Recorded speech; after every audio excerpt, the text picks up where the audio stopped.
ఆముదాలవలస నియోజకవర్గంలో పొందూరు ఎంపీడీఓ ఆఫీసులో general body మీటింగ్కి శాసనసభ్యులు మరియు పీఈసీ చైర్మన్ కోన రవికుమార్ హాజరయ్యారు.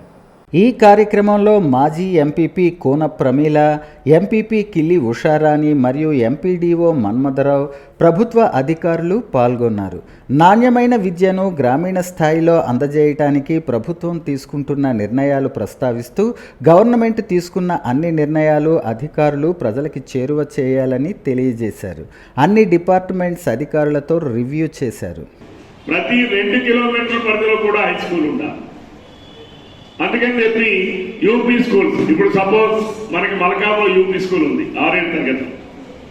అప్పుడు నేను ఎంపీపీ ఉన్నప్పుడే పెట్టా. ఈ మండలంలో 24 అప్పర్ ప్రైమరీ స్కూల్స్ ఆ రోజు నేను మండలాధ్యక్షుడు ఉన్నప్పుడు ప్రారంభించాను. ఈరోజు ఆ యూపీ స్కూల్ ని అవన్నీ కూడా 6 తరగతులు తీసుకొచ్చి తండ్యంలో పెట్టాం. బికాజ్ 1 కిలోమీటర్ దూరం. ఇప్పుడు మన మండలంలో 3 హై స్కూల్స్ కొత్తగా రాబోతున్నాయి. 1 తండ్యం, 2 మురిడిగంత్రం, 3 మంచ.